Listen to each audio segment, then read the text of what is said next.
আসসালামু আলাইকুম, কি অবস্থা সবার? This is Iqra from village life with Iqra. ফিরে আসলাম নতুন আরেকটি ভিডিও নিয়ে। শ্বশুর বাড়ি থেকে গাছ নিয়ে যাচ্ছি বাপের বাড়িতে লাগানোর জন্য। শ্বশুর বাড়ি আর বাপের বাড়ি কাছাকাছি হওয়ায় সুবিধা অনেক, যাওয়া আসা করা যায় যখন ইচ্ছা তখনই। বাসায় ঢোকার পর দেখলাম আমার চাচাতো ভাই বোনেরা সব উঠানে খেলাধুলা করতেছে। তো আবরারও এখানে এসে খেলাধুলা নিয়ে অনেক ব্যস্ত হয়ে গেছে। আবরার বেশি দুষ্টামি না করলেও বাচ্চাদেরকে দেখলে ওর দুষ্টামিটা একটু বেড়েই যায়। ওর জন্য সবাই দোয়া করবেন আর একটা মাশাল্লাহ বলে দিবেন। যখন ও বুঝতে পারে ওর ভিডিও নিচ্ছি তখন ও দৌড়ে এদিক থেকে ওদিক পালাচ্ছিল। তারপর দেখলাম আম্মু গাছ লাগাচ্ছে আর বৃষ্টি আসার জন্য দোয়া করছে। বৃষ্টির পানি পেলে নাকি গাছগুলো সতেজ হবে। আম্মু উঠানে গাছ লাগাচ্ছিল, আমি আর আমার বোন মিলে চলে গেলাম একটা পেঁপে গাছ নিয়ে ছাদে। ছাদে আমাদের কমই উঠা হয়, তার জন্য ছাদের মধ্যে গাছও লাগানো হয় না। আম্মু তো কোনো প্রয়োজন ছাড়া ছাদে উঠে না বললেই চলে।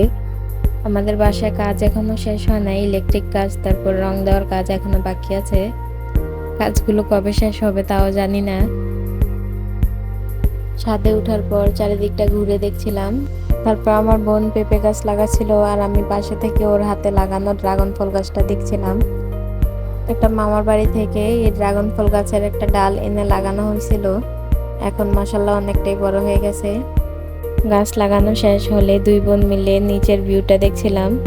মাশাল্লাহ অনেক সুন্দর লাগছিল। কার কাছে কিরকম লাগে জানি না, কিন্তু আমার কাছে ছাদের উপর থেকে এই দুইটা পুকুর দেখতে অনেক ভালো লাগে। ছাদে কিছুক্ষণ থাকার পর নিচে চলে আসলাম। সন্ধ্যার পর আবারও বাপের বাড়ি থেকে শ্বশুর বাড়িতে চলে গেলাম। বাড়িতে আসার পর যখন রাতের জন্য খাবার রান্না করছিলাম তখন আব্বু বলছিল, তোমরা তো সব সময় রান্না করো, আজকে দাও আমি রান্না করি। এটা শোনার পর আম্মু আর আমি মিলে হাসাহাসি করছিলাম। অবশ্য হাসাহাসি করার কোনো কারণও নেই। আব্বু যখন দুবাইতে ছিল তখন নিজের হাতেই রান্না করে খেত। তারপরেও আব্বুর হাতের রান্না খেতে কেমন হবে সেটা ভেবে আম্মু আব্বুকে হেল্প করছিল। রান্না করা শেষে আমরা যখন খেতে বসলাম একসাথে তখন আমার মেয়েকে জিজ্ঞেস করছিলাম, নেহা তোমার দাদাভাইয়ের হাতের রান্না খেতে কেমন হলো? তো সেও মজা করে বলছিল সেই স্বাদ। এমনিতেও মাসাল্লাহ রান্নাটা অনেক মজা হয়েছিল। তো আজকের মতো এই পর্যন্তই, ফিরে আসবো নতুন কোনো ভিডিও নিয়ে। ততক্ষণ পর্যন্ত ভালো থাকবেন, সুস্থ থাকবেন, আমার জন্য দোয়া করবেন। Thank you so much for watching.